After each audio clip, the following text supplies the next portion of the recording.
Welcome. I'm Jen Hurd, and this is the Thrive Through Life Change event, where we're going to learn how to regain powerful personal energy, create an inspiring vision, and a balanced life in spite of everything going on around us. I'm a professional organizer, and I have been for 30 years. And I decided to create this event because over the course of years, I worked one-on-one with many, many clients. And some of them would come through the life change that they'd called me about very easily, and other ones would not move through so smoothly, and they just wouldn't thrive. And so I decided to collect a whole bunch of experts from all over the world who can talk to us about major life changes, and that there's really no major change that you go through that can't be handled and grown, and you can't come out thriving on the other side. So today, my guest is Trish Jenkins, and she is a really, really very interesting and fascinating gal. She had worked in a corporate world for 20 years or so, and she had a major life change curveball thrown at her, which she will tell you more about, in 2009 when her 3 girls were very young. And after that time, once that transition happened, she decided that she would turn that into something where she could inspire people. And she went into speaking and ministering to faith groups and went back to her prior career, which was, and this will give you a little clue, investments and property and futures. So Trish, welcome tonight. So good to talk to you. Oh, it's so great to be able to meet with you and talk with you and be with everybody on the internet. This is great. Saves a lot of travel time. Yeah, it sure does, because you are down under. And I'm back in Michigan in the US. So we're quite a ways apart, but the wonders of technology. So Trish, you spent some time as a guest of the Queen, as you put it, which I love the way you phrase that. It's a really optimistic way to look at it. So maybe you could tell our audience a little bit about the backstory for how you went through this big life change.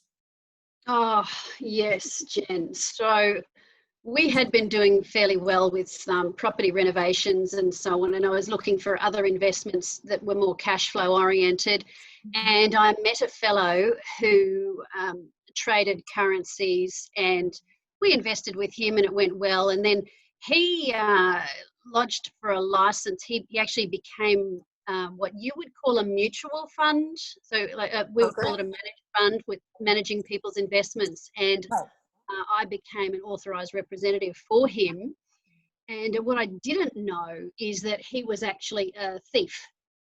He was a crook, and he was a fraudster. And I don't know what investigations the government does for approving these people, but they approved him, and he must have ticked all the right boxes on the form.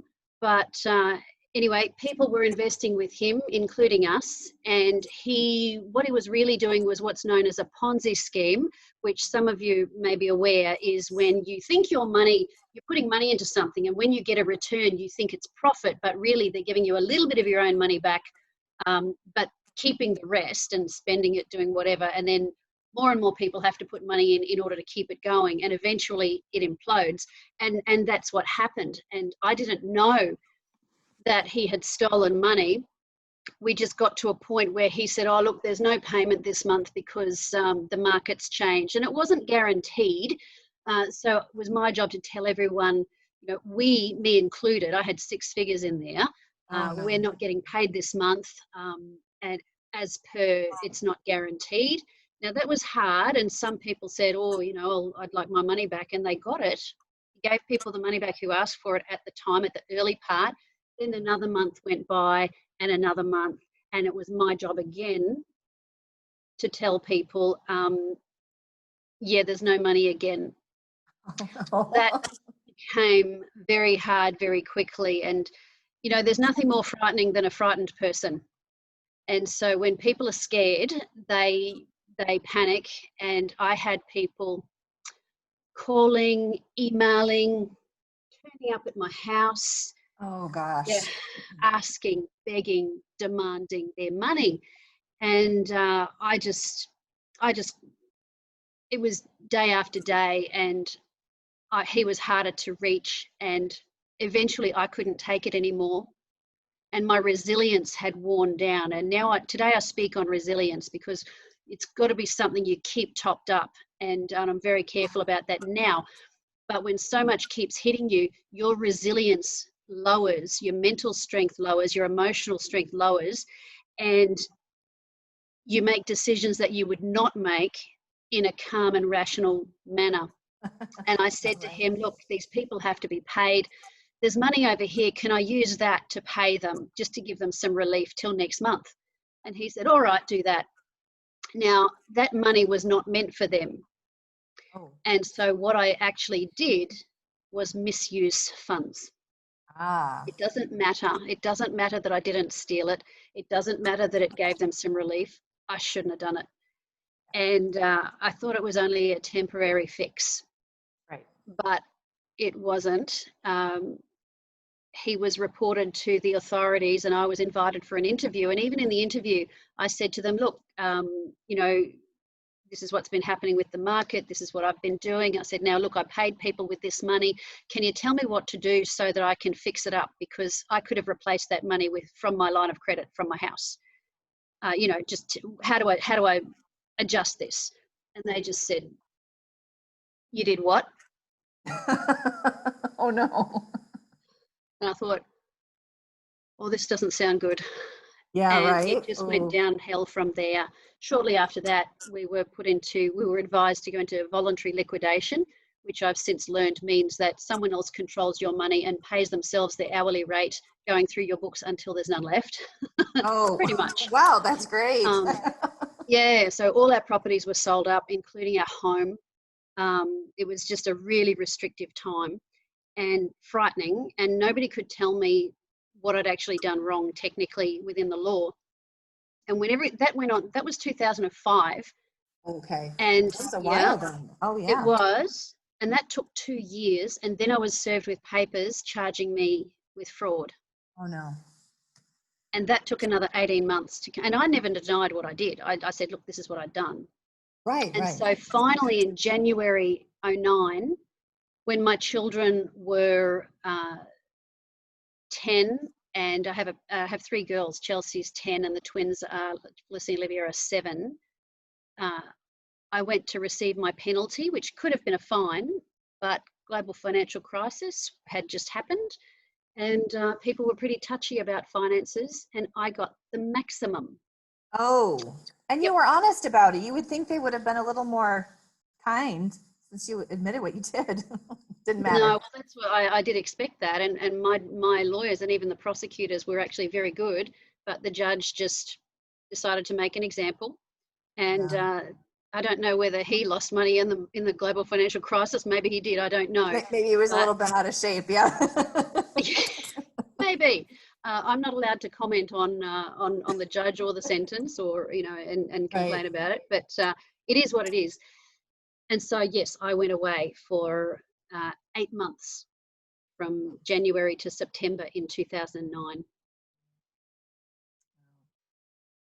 That must have been quite a time, and it wasn't a friendly crowd there either. I mean, it was an actual prison. No, people ask me what prison is like, and the best way to describe it is, if you remember being in the 9th grade, round about the 9th, I think in America you're around about 14 years old, roughly, 14, 15, yeah. When girls are at their worst, the mean girls. Right. Imagine being stuck in the 9th grade with all the mean girls. Oh, no. Oh, heavens. That's what it was like very often. Oh my gosh. So I had to learn to adapt, and I found that I had to make some decisions around how I was going to cope, as I had in the years leading up to that. And that's what I'd like to share those keys with your audience today, so that you don't have to be in prison to feel trapped. Oh, absolutely. The strongest prison bars are the ones in our head, and whatever your circumstances are, you can overcome them if you think differently. So, that's what I love to share today, a little bit about what that was like, but also the keys that actually help people to get up and over again. Right. And you brought some show and tell about what that situation I looked like and I whatnot. did. So shall I share screen and we'll have a look Yeah. at some pictures and we'll see Yeah, if I our think that's technology really is doing what fascinating. it's supposed to do? Since we're talking about prison bars. Yeah. So can you Yeah. see my big picture of Yes. a dark cave? Great. So I love this picture because, and it's how I got the title of my book, called Treasures of Darkness. Treasure is not found on the street, it's in the dark places. So you can have hope that whatever circumstance you're in, treasure can be found if you look hard enough. And those things are the lessons that you can take away from it and the good things that come out of it. And very often that is about, even when you've lost all your money, what matters most is your health and your loved ones. And if you can hang on to those things and value those things and let go of the need to be right and to chase your money. I mean, yes, chase your money if you can, but Right. don't let it be at the cost of your marriage or your children or anything like that. So that's what's most important to me. Yes. You Now, have if to I take those priorities and hold them. Yeah, hold on to those. exactly. So now There this they was are. taken in about 2008, 7 or 8. So that was our family. We had lost our home, but we were determined to keep our family together. So there's Chelsea and the 2 little ones and my beautiful, handsome husband there. Yeah. And he actually said to the lawyers, "Look, can I go instead of her?" And Oh. you know, they said, "No, no, it doesn't work like that." And I said to him, "Oh, hun, you're way too handsome for prison. You're way too pretty. So it's best that I go." You know, I'm sure he appreciated that. yeah. But our attitude was our family first, and I was very fortunate to have a husband who he never once blamed me. I blamed me, Right. but he didn't. And sometimes if you've stuffed up and got yourself into a pickle, you have to be able to forgive yourself. It you, there's a certain amount of blaming others, but if you can own your part, like I was set up by a crook, but I had to own my part in it. So when I owned that, then I was able to forgive myself for that. So there's a couple of keys there. Own your part. Don't think about what other people have done to you. Forgive Right. them if you can. And I just thought, you know what, criminals do what criminals do. And if I hadn't used poor judgment, I would have only lost my money Right. instead of my money and my freedom. So it's all Right. relative. Some people think losing money is the worst thing in the world, and it can feel like that. But you'll spend all your money to keep your health, and I'll tell you what, you will spend all of your money to stay out of jail. I can Out of promise you jail.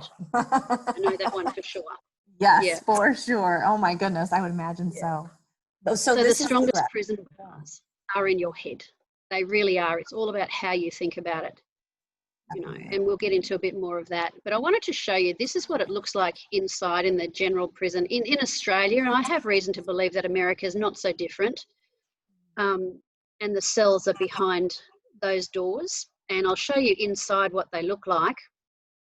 And you'll see that the mattress, it's a vinyl covered mattress, vinyl covered pillow. And the shower is behind this wall. And the toilet has no flip up seat, it's just all molded together. And at the top is a sink, and what you can't see is 2 buttons, one of which flushes the toilet, and the other one is a little bubbler that you can drink out of. So it's lovely to drink out of the top of a toilet cistern. Oh my goodness, that's terrible. I know. And at the top, that silver dome there is a mirror, so that when they count you every 2 hours, if you happen to be in the shower or on the loo, then they can see you and do that. But this is a stock picture I took of a cell, and what it really normally looks like is more like this. Yeah. Because we were doubled up, and I have since heard from a prison chaplain that they now have bunk beds in there as well, so they can fit 3 in there. Oh And my word. it's and given the sort of people that you meet in prison, there's a lot of mental illness and a lot of drug addiction and habits and all sorts of things. And so it takes a lot of patience. You've really got to learn to get along with people who can be quite they can have some behaviors that can be quite disruptive. Yeah. So, yeah, there we are. Lap of luxury. So there's that one. What else was I going to show you? Oh, there's a few things that I'd like to share, but I do have one picture. I wish I had known then. I coped reasonably well then, but I wish I had known then what I've since learned about mental toughness and attitude and so on. The number one thing that did help me in there, though, was choosing to see people differently. When you're in a tough circumstance, as we are now with life at the moment, Right, having a shelter with people. And you will go through tough things. Our instinct is to go with our feelings, what we're feeling about it. And what I learned to do was to step back from that and think, okay, you're feeling this because you're either hungry, tired, hurting, triggered, in pain. And often we talk about our triggers like everybody's got to tiptoe around our triggers, and that justifies our poor behavior when we react. When really, I chose to see these women and my circumstances differently. And how that happened is when you get to know someone, you're living in close quarters, you get to hear their story, you get to hear what's happened to them, what's made them that way. And yes, we're all responsible for our actions. But I learned to see past the behavior and how they looked and the broken, blackened teeth from the drugs and all that stuff. And the language, oh my goodness, the language. And I saw past all that, and I saw a person. Right. A human being that just wanted to be loved and feel some sort of significance in a world where they are at the bottom of the totem pole. Right. So when you have a circumstance that's difficult and it makes people around you unappealing in your own perception, and especially, with things with politics and things that go on, we stereotype groups, and we can get angry at a demographic. So, if you've been hurt by someone in a church, it can make you prejudiced against all churches. Right. I'll never go into a church because of what these people did. You create your own prejudices. When you can see people, the person in front of you, really see them, then those barriers drop away and you can start to care about them and choose to love them very often. And I would imagine while you were in there, as you're encountering all of that, those personalities and all of that, and you mentioned it briefly a little bit before, but I wanted to spend a little more time on the resilience mindset, because you talk a lot about that and how you develop that when you're in this situation and you're. Yeah. So the resilience mindset, and I remember doing this even in here, in every circumstance, how you see determines how you succeed. And there's two things to look for. One is the blessing in it, in any circumstance. Yeah. We were in a concrete yard. So if I skip back an image, outside these, on the left, can you see my mouse moving? Yes. Yeah. Yes. So along that wall was a doorway, and it's a bit like a school hall. When you have assembly, there'd be doors that open out, and there'd be a concrete pad with caging over it. But that was outside, so we got to go outside sometimes, and there would be cracks in the concrete where there'd be little blades of grass come through. Oh. And sometimes, I missed grass. Here's something else that's helpful. If you're feeling stressed, get outside, take your shoes and socks off, and stand on grass. Feel the earth. It really helps, and just breathe. We couldn't do that, but there were some blades of grass that were on I'd sit on the concrete and just touch these brave, resilient little blades of grass. I mean, concrete is hard, but where they were cracked, it came through, and it really was symbolic of hope and persistence. And I would touch them, and I would think about that. That we have hope, that no matter how broken our circumstance is, we can be like that grass and we can rise up. And not only that, they're beautiful, and they give off a blessing. You look at them, they give pleasure. They actually nurture us. So, you know, that was really important. Yeah, even something How so you see, simple. Yeah. yeah. So looking for the blessing in the circumstance, but also search for the lessons. You know, in the couple of years preceding prison, I was aghast that I had been fooled, because I had a history in finance. I should have known better. I should have Sure. seen the warning signals, but I didn't see the ones that were coming, and I wanted to know how I missed it. So I researched that, and I ended up drafting a book that that I now offer on how to spot fraud warning signals and how to be more savvy in finance and in relationships, because very often it's about the relationship you have with someone. Often with women, it's romance. Yeah. Mine wasn't, but you know, there were powerful lessons. So instead of thinking, why me, Yeah. which is perfectly natural, we do that.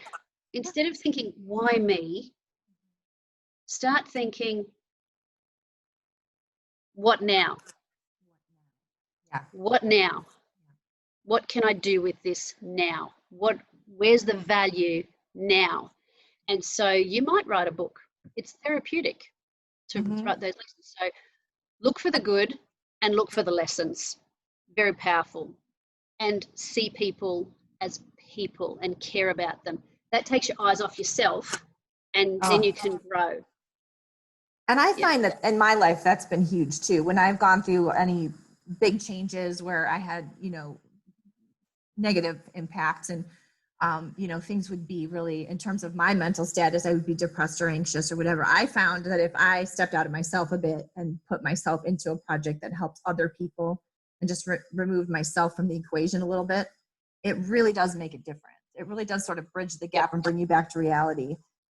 It really does. It really does.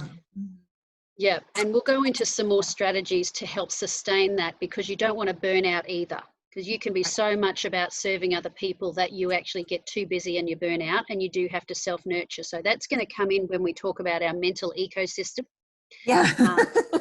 and some other things that will go forward.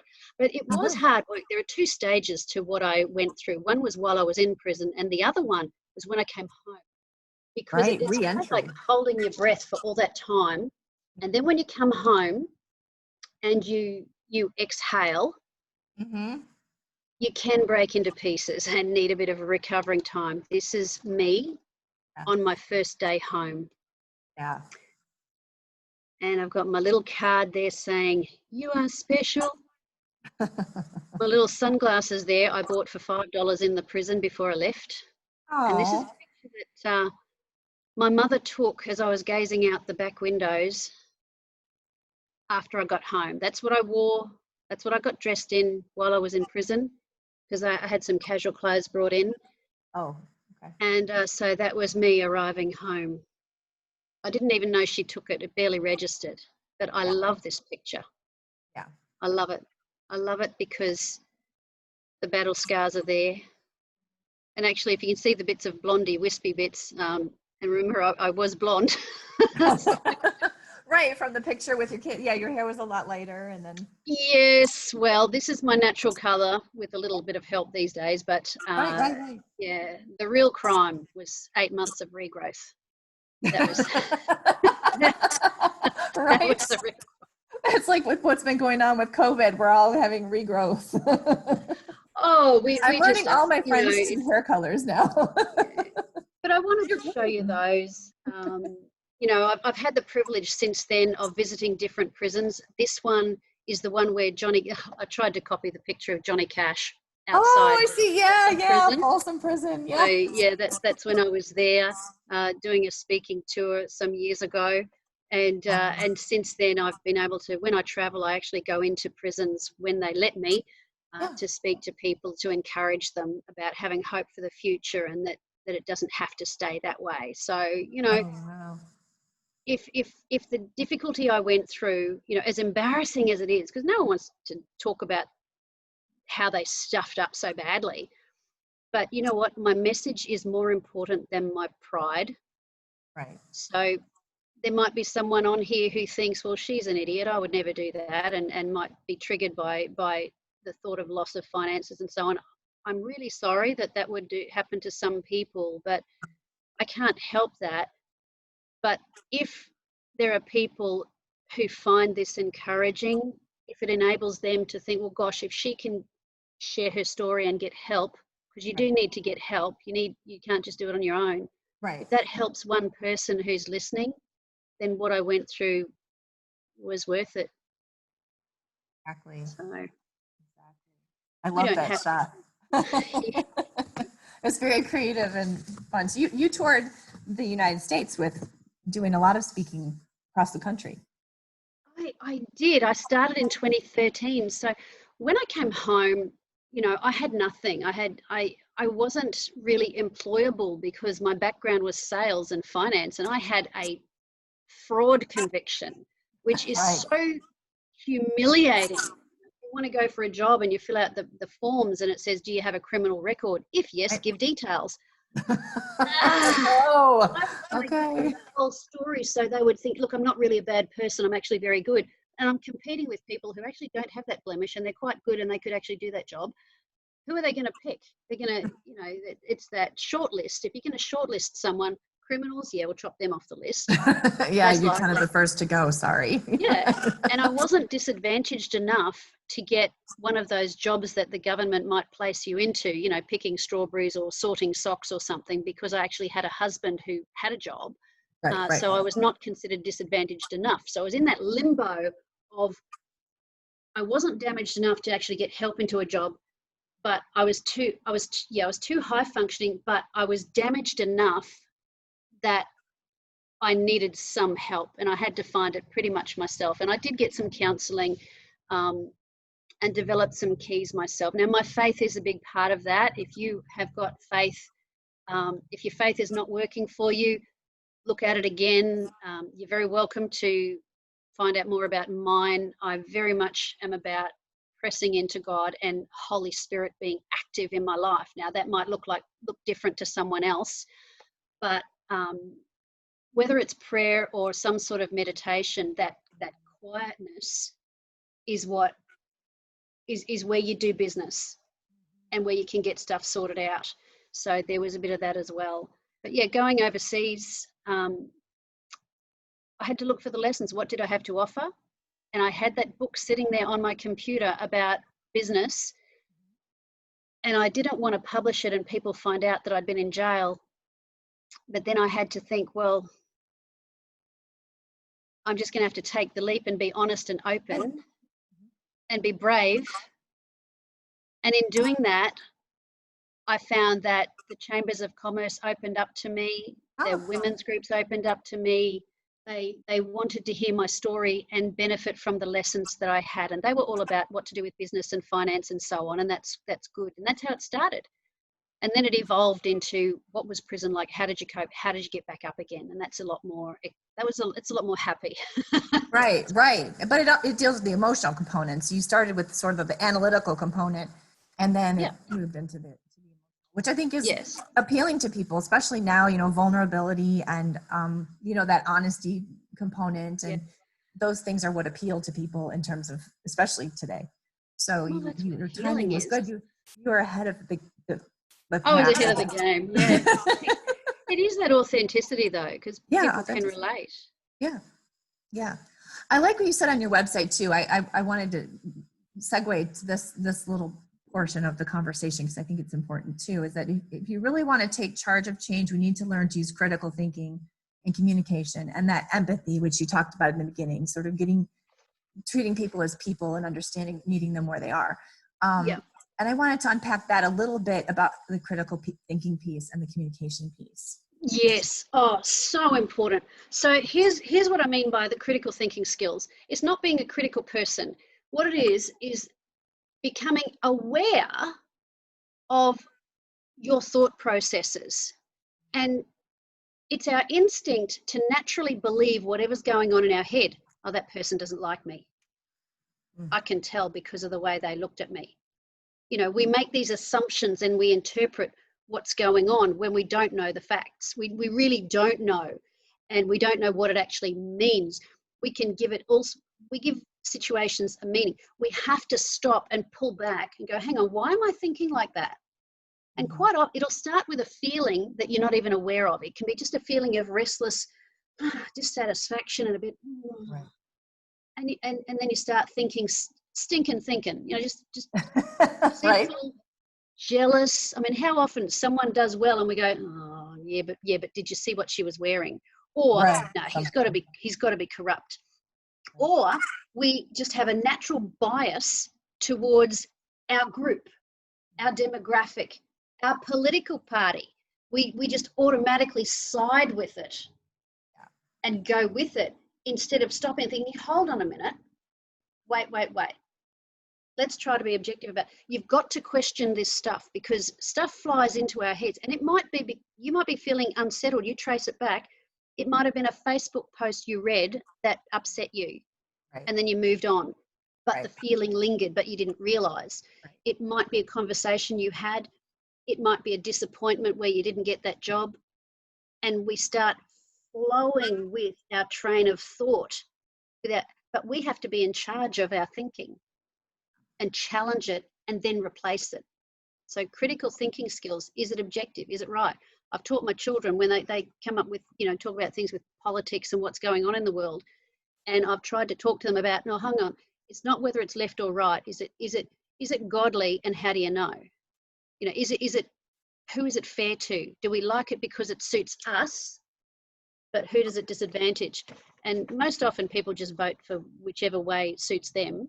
And I'm not going to get into up or down or left or But right. it's very true. It's very true. It's Thinking very much a objectively. we-they, especially in the United States in recent years. It's very much a Well, you we-they know, situation. and generally we believe what we're brought up with.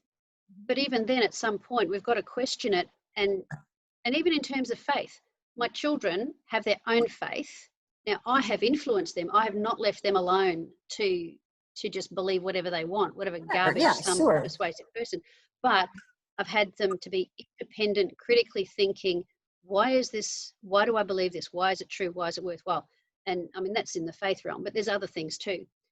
Not everything that goes on in here is good for you. So True. yeah. Very true. And someone else might not be a good communicator. They might have an abrupt personality. And so we resent that and we reject what they say, but that doesn't make them wrong. You've got to be able to go, hold on, you know, you might have a supervisor who's just a bully, but maybe they're a perfectionist and maybe they're really passionate. Maybe there was an accident that happened in the workplace some time ago that traumatized them. And so they're really touchy about getting it done right. And they just don't know how to communicate well. Now, bullying is not okay, but we don't have to instantly catapult ourselves into the role of victim either. Right. Because maybe that person can be helped by your encouragement and support and your excellence at your job. Well, and I think too, communication builds trust. So if you're able to bounce something that they've said back to them, you know, and say, well, this is what I heard you say. Did you really mean that? And sometimes question it in a gentle way. They realize they've said it in a way that is appropriate, but you don't have to accuse or whatever to get the point across. Well, that's right. I mean, imagine doing that in prison. You know, the communication skills are not great. No. Yeah, exactly. And even the officers, you know, people who should know better, you know, they were the hardest people to forgive because they were the ones in power, you know. But I had to learn how to let things go and how to do that, and not bring it into my future. So, you know, give two things: give people the benefit of the doubt, and use your good manners. You know, we don't have to get angry and upset with people just because we don't agree with them, or even because of their delivery. Just to be considerate. You know. Right. You have to be able to parse that out a little bit. Take a breath and think, okay, yeah, like where did that come from? And well, that's right. I know a lot of people. I used to help run a group therapy session for anger management and road rage. And so many people in that group were on such a hair trigger, and they never realized they would take things so out of context. Like if somebody cut them off on the road, it was automatically a personal affront. And you had to break that thinking down for them and back it up and say, well, wait a minute, what if just tell a story. Like, what if the person in that car had a sick child and they were racing to a doctor and they weren't thinking about you? They were thinking about their situation. Would you be as angry?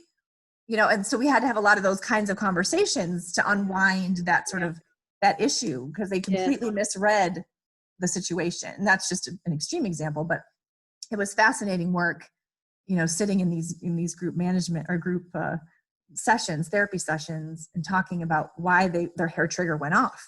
And you have to debunk that for them over and over, and it takes a long time to build a new habit, and create Look, that. it really does. And often it's ingrained from family history, because that's how if your family was always like that, then it's ingrained, and it's only by becoming self-aware and questioning it. And in some cases, there might need to be some healing. There might be some, like for those who are spiritual, there might be some things that need cutting off, or some NLP exercises, neuro-linguistic programming exercises, where you can cut things, with your imaginary scissors and things like that. But there's also, for those who are believers, that you can cut hereditary ties. Yeah. But the habit thinking, like alcoholism often runs in families, and if it doesn't express in alcohol, it might be some other type of addiction. Yeah. You can break that, but then you've also got to work on the habits that make that a lifestyle. And until you become aware, and it's not to condemn anyone, self-awareness is freeing, and it's not going, oh, I'm such a bad person, I do this all the time. There's an exercise where this is one of the tips that I do, instead of arguing with yourself, we do affirmations. Right? We might say, I'm a good person, I'm a good person. Well, let's use a common one. I'm skinny, I'm skinny, I'm skinny, I'm skinny. I don't like food. I am this. And on the inside, you're going, you liar. Right. Look at you. And we are our own worst. We're terrible best friends to ourselves. Terrible. Like if you heard someone speak to your best friend the way you speak to you, you would say, hey, this is not on. But what if we said, you know what? I have struggled with this, but I'm getting there. I am actually so when that voice says, you're no good at this, you're going to stay, overweight, and you're thinking, no, I'm getting, say, you know what? I have been overweight, but we are working on this together. You're speaking to your subconscious. We are working on this, and we're making progress. You don't have to worry. We're going to be okay. Look at what we've done together. It's okay. And together you move forward. So instead of being at loggerheads with yourself, for me, it might be my organizational skills, because I'm a creative. It's hard for me. And I started saying to myself, do you know what? Yes, I'm a creative, and that's a blessing.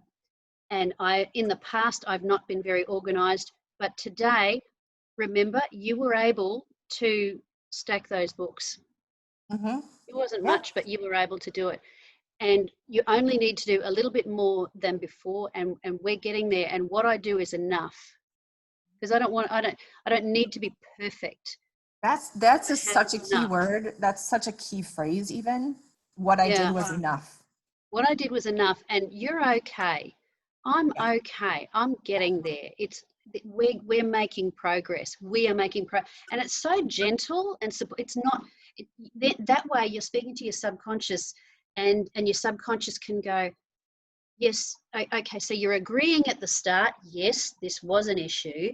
Like even with anger, yes, I have been very angry in the past, but look at the work we're doing. We're learning to question our reasons for being angry, and I'm not getting as angry as I was, and we're going to beat this, and I am a loving person. I do love my family, and I can, and you know what? I'm going to go right now and speak a kind word. I'm going to go and speak to my son and say, you know what? You're doing great, and I love you. It might feel fake, but you know what? Even though it feels that way, it's good for me to do this, and he needs to hear it. So it's not always about what you feel like, it's about what has to happen. I used to say that with my kids about brushing their teeth. It's not whether you feel like it, it's about what has to happen. Has to happen, right? Yeah, exactly. And that's part of that mental aspect that we need to master.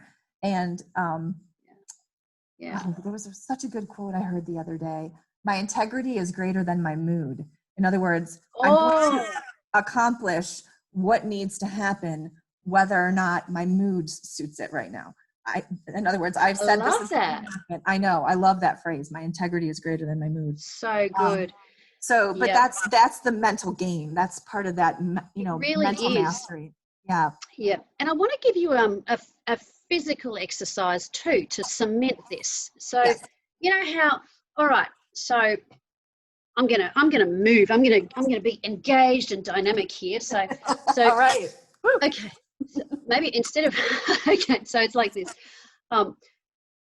You know how you would agree that running is stronger than walking. So I can bounce on this seat and jump up and down, and I'm using more energy. It's more powerful than just slumping and sitting. Yeah. Right. So when I'm on a platform, I actually run across the platform. So I've just had to adapt to that one. So just as running is more powerful than walking, we can agree. Yes. So too, a thought is not as powerful, it is overpowered by a spoken word. Spoken word. Oh, gotcha. Out loud. Out loud.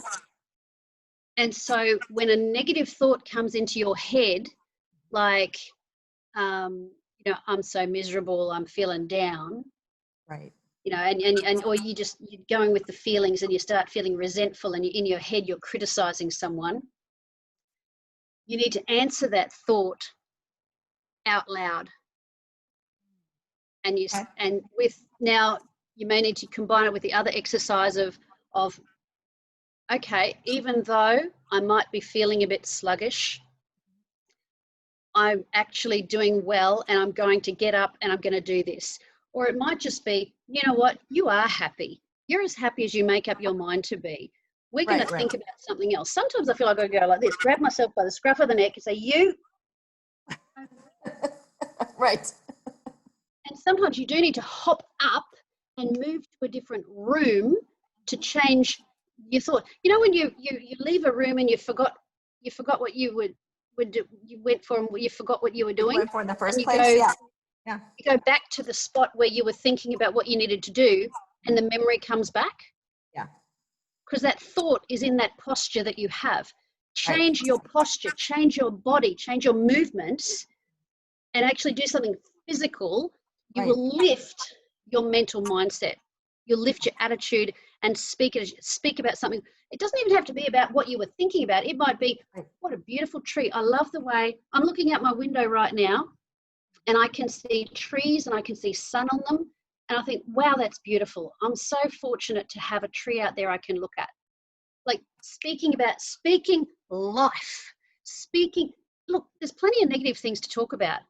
We don't need to have it inside. It's like we have a shower on the outside. We need a shower on the inside in our brain and speak life.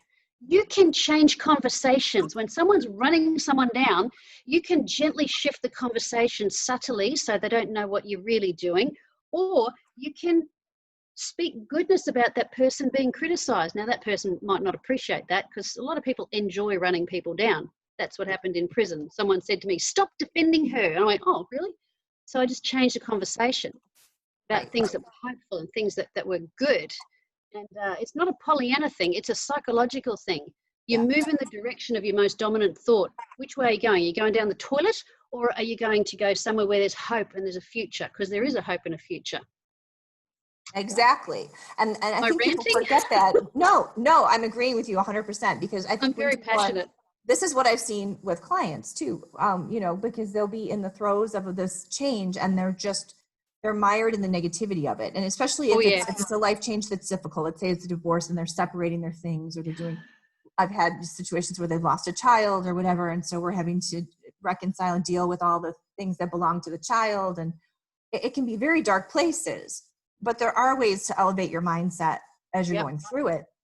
And so some of the things that, like, for example, in my business life, we'll take something where, for example, this particular child I'm thinking of, he passed away of cancer. And when he was ill, he was given, hundreds of box sets of Legos. So she had all these things, and it was very sad to her to, keep all of his possessions. So we were trying to figure out what we could do, but we found uplifting ways to move those into something positive. So we would deliver them to this place that does rehabilitation for children who've been ill or children who have, Wow. autism and things like that. So they do a lot of work with those kids. Wow. And so, they went to something that was elevating and helping other children who were, had health or mental issues. And at least for her, as she could let go of those objects that were tied to him, which was the sad part, they were going into an elevated place. Yeah. So we always try to do that. I had another client whose wife had passed away, and it was very sad to him, and he was ailing, and he wanted to disperse his things before he got too ill. So what we did was, she had this hat collection from like the 1950s, all these beautiful hats. And I found out about a theater company that was doing a show that needed hats in that time period. So we donated the hats, and then he went to see the show with his daughter in his wheelchair, and he got to watch all the hats in the play. And so, it's again, elevating mindset, or taking the object from a sad situation and placing it into a situation that's elevated. And it was wonderful work, because he felt like he took care of her things like she would have wanted them. And they stayed in the collection at that particular academy. They have a huge costume collection that they rent out to different shows and whatnot. So they were going to get more use even after that. So, and he's since passed away, so I'm sure he would be pleased, at least, the option. But that's the kind of thing we try to do in our business, in terms of taking things to highest and best use, and it's the person in terms of their memory by doing something like that honors. So it's a mental game, and you have to play with people, because a lot of times they're remorseful about just, dumping things somewhere and whatnot. Well, that's right. Yeah. And those things can trigger the sadness, and yet those things are also the same things, the Legos, that would provide happy memories. So it's, that spirit of thankfulness. You can look at those Legos and think about loss, or you can look at those Legos and be thankful for every memory. Choose to visit the memories and give thanks. And Thanksgiving is an underestimated power, because when you are thankful, you can't be resentful and thankful at the same time. Impossible. And you look for everything, and even verbal, express out loud, thanks, get up, move around, touch something, hold it, and be thankful for it. Express that thanks. It changes the wiring of your brain. Oh yes, the chemistry. And you're focusing. And I'll tell you what happens when you follow thankfulness. This has been my experience. When you follow thankfulness, what rises up when you're thankful is joy. And joy is the opposite of depression. Thankfulness is the opposite of anxiety. So I haven't felt the more I do thankfulness, and actually I'm going to, when I'll have a free gift for your listeners, which is something that I do that I call empowered peace, and it's a meditation where we get into a state of peace and thankfulness. We combine peace and thankfulness, and joy rises up. So it's an exercise I'll take them through when we get to the point of talking about that. But these are the things that have healed my mental health, not just healed it back to normal, but I am stronger than I ever was, to the point where I can influence others. And that's where you want to go to, where you're contributing blessing to other people. Definitely. Having that leadership come up. Now, here's something else that is to do with fear, and you touched on it when you were talking about death. And here's the thing, in our modern society, with the comforts that we have, the trappings around us, we are distanced most of the time from the things that kill off people in disadvantaged parts of the world, generally speaking, which is probably why the COVID has caused so much terror in the Western world, because we're not used to something just knocking people off like that. Right. And here's the thing, here's something that I've remind myself, that everybody who enters must exit. Mm-hmm. True. Everybody, it's going to happen. You know, you ask, am I going to die? Well, yes, but perhaps not today. And Right. so, yeah, probably not today. Can't say for sure, but probably not. Knock But on here's the wood. thing. Right. With that in mind, it's important to make peace with the people around you. Not that you run after people who are difficult, but that your conscience is clear. If you owe someone an apology, just do it. Don't expect them to be gracious about it. They might take it badly, they might not. But if there's someone you need to tell you love, do it. Make peace with the people around you and make peace with your maker if you are that way inclined. That if you can face death and know that it happens to everybody and that you can be at peace with it, then you can accept it. And there is one picture, I haven't put it on my slides, but there's a picture I want to show you that I love. I was watching, I'm going to find it for you. I was watching, and I made it specially. I was watching the show Spartacus. Okay. And Mm-hmm. there was one line, I didn't get the whole show. What I got was one line, this conversation where, and I'm going to show you the picture and you can read it. Now, I'm going to do a quick screen share, so I'm improvising here. So hopefully I've got this right. But this really moved me and it freed me up so much. I loved it. Now, it's just a photo and hopefully you're looking at it now. Are you looking at Spartacus? Yes, yes. So this fellow said to him, "Are you afraid to die, Spartacus?" And he almost looked surprised. No more than I was to be born. He had just accepted that that part of life that happens. Now, look, don't get me wrong. I'm not a fan of pain and suffering. I'm not. Right. Um, Yeah. I'm not. Me either. You know, the method with which we exit is not always comfortable. Right.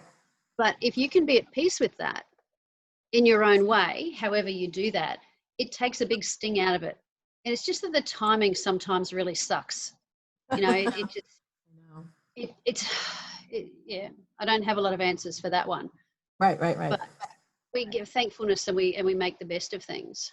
Yes, for I hope sure. that wasn't too traumatizing for people. That can come across as a bit insensitive, but No, I don't believe it is. I mean, I think it's a reality. We just don't talk about it often, but I think that it needs to be part of the conversation. And I think it is, these are life transitions, right? That people go through and they may lose somebody or they, you know, they may be facing that themselves. That's all part and parcel to this whole situation. Well, when adversity hits us, we're often shocked. It's like, why is this happening? This shouldn't be happening to me. Right. Like when we don't feel that way when it's a stranger, we just go, oh, shame about that. But when it's us, it's like there's this affront. Yes. Why me? Why not you? Why not you?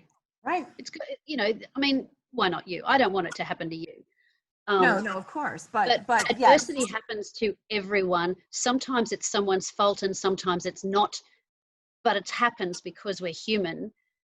Yeah. And if we can get back again to, instead of why me, right. Okay, what now? What are the lessons? What's the good? What now? And our mental ecosystem, which we were going to touch on, is about how we frame up, like what goes on in here needs to be protected.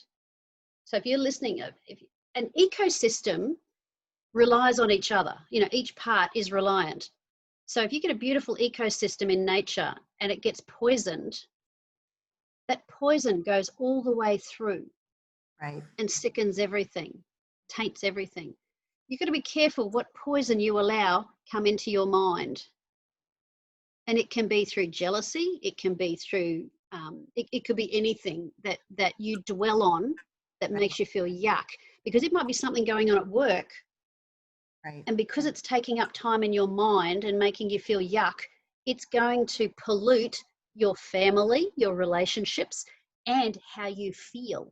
So you have to protect. So with an ecosystem, you've got to have a filtration system. Is this good for me to stay around, or do I need to filter it out?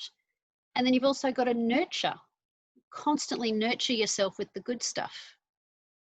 And that might be podcasts, it might be prayer, it might be whatever it is that builds you, taking time out. That's your mental ecosystem. You've got to fiercely protect it. Don't participate in certain conversations. Just get up and walk away if you have to. Well, especially in the process of change. I think just feeding your positives, making sure and filtering out those negative things as you're going through, and being cognizant that that's what's, happening, and self-aware enough to realize. So it's change really is something so true. Change is something that we instinctively, unless we're making the change, it's disruptive, and we automatically don't like it. It's human nature. So we become aware of that. I don't like this because it's natural not to like it. Right. But you can look for the good in it, and then you'll be mentally prepared for any opportunities in it. But if you're constantly in a mental state of resistance, like it might be at work, there's a reshuffle at work, and you're constantly in a state of resistance, you're not going to be the one who gets promoted and moved on, for the new opportunities. You've got to be in that, okay, how can I adapt? What can I do? How can I show that I've got what it takes to move forward? And then if I'm not going to fit here anymore, I can be prepared to move on with new, and have an opportunity, rather than that resistance. Some things you resist when it's a moral issue or an ethical issue, sure. But even then, in how you go about it, you don't have to be the problem person. You can be the one who enlightens and helps and guides and influences. Well, and if you've ever been a boss of a number of people, and I know I've done that in my past, you're more attracted as the boss to the person who is adaptive and who is like, okay, correct, well, what can I do? And then the person who's fighting it, you just throw your hands up at that situation. Because, right. Just and be an influencer for good instead of one of the underminers. Because most people are not openly resistant. Right. Mostly what they'll do is they go, oh, yes, yes, yes, yes. And then they'll quietly complain to the others and undermine what's going on. Passive aggressive over here. Exactly. Yep, they will. Well, you have a wonderful, underneath this video, there will be a spot where there will be a place to see your empowered peace meditation you mentioned briefly. So there'll be a link there for the audience to click on that and check that out so you can find out more. And so that's our opportunity to offer to everyone today. And I just want to thank you so much, Trish, for participating in our event and for all of these insights, because this was a really, really useful talk, I think, and hopefully people who are going through change will absorb some of these thoughts and put them into practice a little bit. And I want to remind everyone to tune in, because this is a 21-day event. So we're going to have speakers each day during August to help everyone work on their ability to thrive through life change and come out with more success and more energy, renewed energy, and a vision that you can get behind and move forward in your life. So I want to sign off tonight, and thank you again, Trish Jenkins, and everyone check in again tomorrow. We'll see you soon. Thank you.